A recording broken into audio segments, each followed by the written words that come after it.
Donc tout endroit où il y a de la Gdusha, il y a de la musique. Et c'est assez incroyable, c'est qu'à l'inverse, tout endroit où il y a il y a la plus grande impureté, où il se passe les choses les plus graves, il y a de la musique aussi.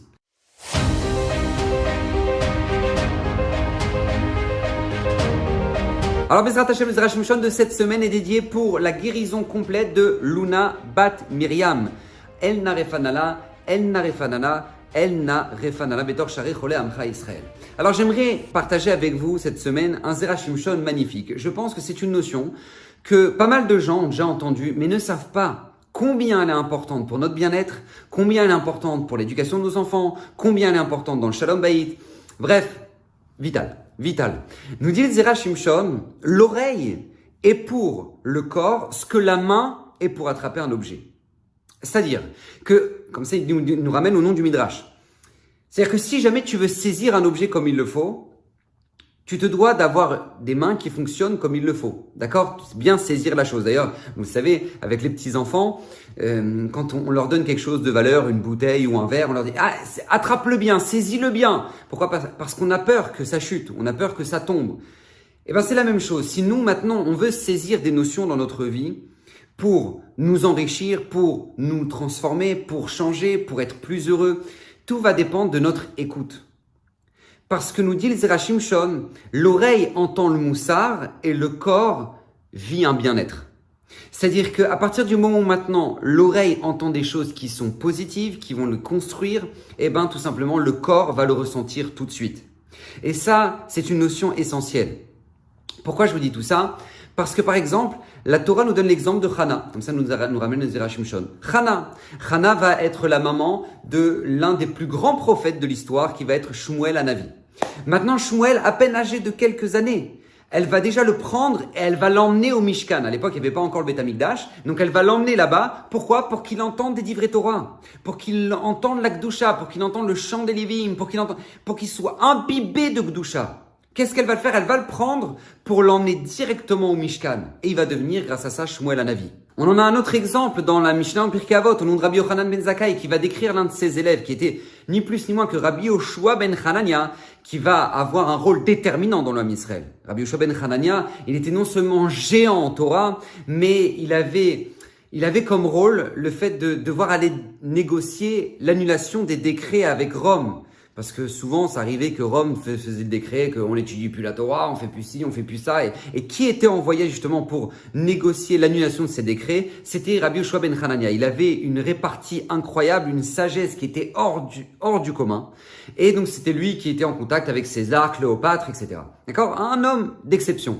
Et lorsque Rabbi Yochanan ben Zakkai va décrire Rabbi Yoshua ben Hanania, il va tout simplement le décrire en disant « Ashrei Yoladeto » « Heureux l'homme qu'il a mis au monde ». Et en fait, de qui on parle ici ? On parle de sa maman. On parle de sa maman. Parce que sa maman, depuis qu'il est nourrisson, elle allait dans la Ezrat Nashim, dans la partie qui est réservée aux femmes. Et là-bas, elle mettait son nourrisson pour qu'il entende dans le Beth Midrash tous ceux qui étudiaient la Torah. Pour que depuis je vous dis, il était nourrisson. Qu'il entende de la Torah, qu'il entende de la Gdusha, qu'il entende le Rav en train de faire le Dvar Torah, c'était un truc incroyable. Et d'ailleurs, Rav Chaim Kanievski ramène un chidouche extraordinaire. Rav Chaim Kanievski nous dit, souvent dans le chasse, on voit que Rabbi Yoshua ben Hanania dit « J'ai entendu au Beth Midrash, j'ai entendu à la Beth Knesset, là où j'étudiais, telle et telle chose ».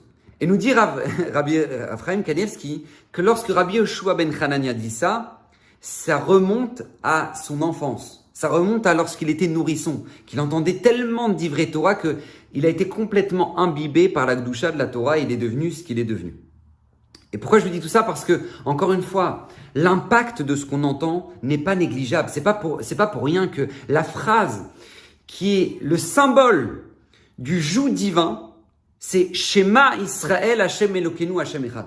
Écoute Israël, Hashem Elokeinu, Hashem Echad. Parce que nous dit le Zera Shimshon, à partir du moment où tes oreilles écoutent, le corps va suivre.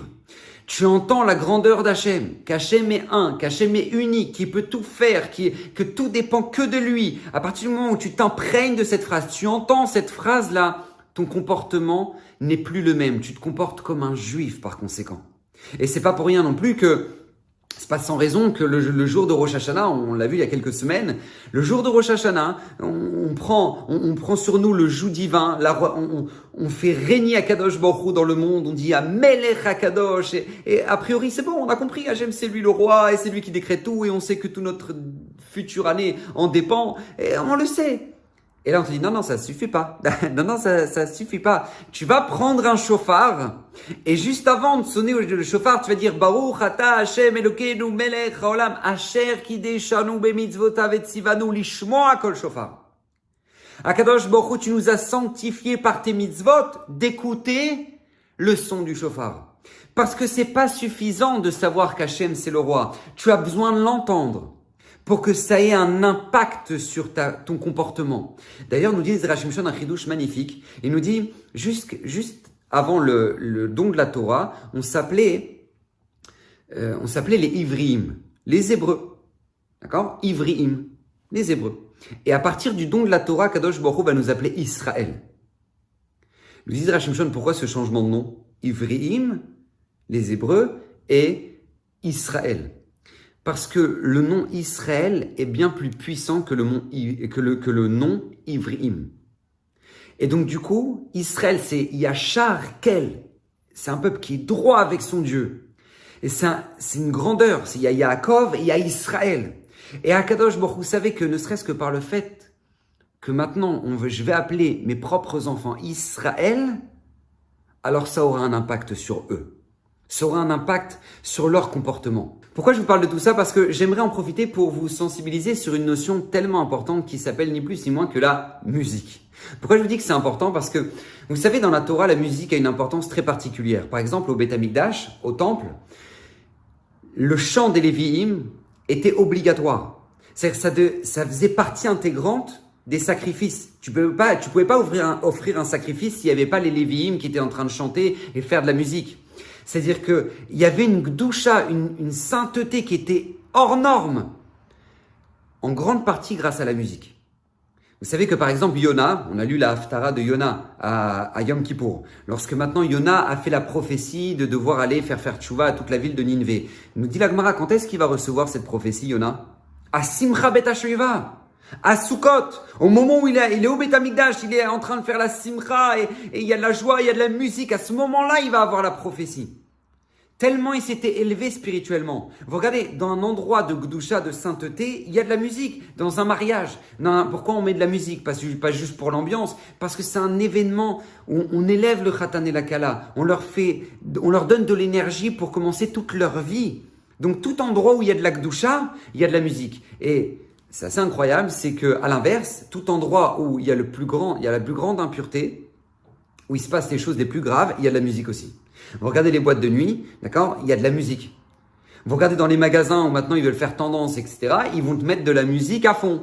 Pourquoi? Parce que ils savent très bien que la musique a un impact sur notre comportement. Plus on va te mettre de la musique rythmée, plus on va te mettre de la musique qui est particulière, d'accord? Donc tu vas avoir un comportement particulier, tu vas avoir un comportement plus agressif ou plus réactif ou moins réfléchi. Et si jamais maintenant tu vas écouter de la musique classique, par conséquent tu seras beaucoup plus posé, beaucoup plus calme, etc.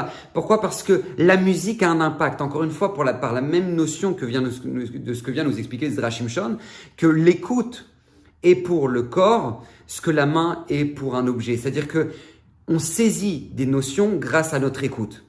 Et pourquoi je vous dis ça? Parce que faites attention dans vos maisons, à l'ambiance qu'il y a, à la musique que vous mettez. Mettez de la musique de Gdusha, mettez de la musique cachère, parce que ça a un impact sur les enfants. On le sait à l'heure actuelle, on sait que quand tu sais qu'une musique est écrite par David Ameller, et que ça s'appelle un Teilim, et que c'est chanté à la Beth Knesset, alors tu peux en arriver à avoir des larmes, et tu peux en arriver à Baruch Hashem t'élever dans ta tefila. Et à l'inverse, quand tu peux écouter une musique, Ras Veshalom, qui est faite par quelqu'un qui a de la haine sur toute la société, et qui en veut à tout le monde, et que maintenant il a écrit ce rythme-là, il a écrit cette musique-là, et que maintenant une personne l'écoute, comment on peut croire un instant que ce sera sans conséquence? Comment on peut croire un instant que non, ça, j'écoute, ça me détend? Mais c'est pas possible, ça a un impact. Ça a un impact parce que si la base de tout le joug divin qu'on accepte sur nous, de notre vie, dépend de notre écoute, Shema Israël Hashem Elokeinu Hashem Echad, alors malheureusement, on peut en arriver à faire des choses qui sont terribles, à dire des phrases terribles, à sortir de notre bouche des réflexions ou des injures qui sont terribles parce que malheureusement, bien souvent, on les a entendues et du coup, on les a intégrées.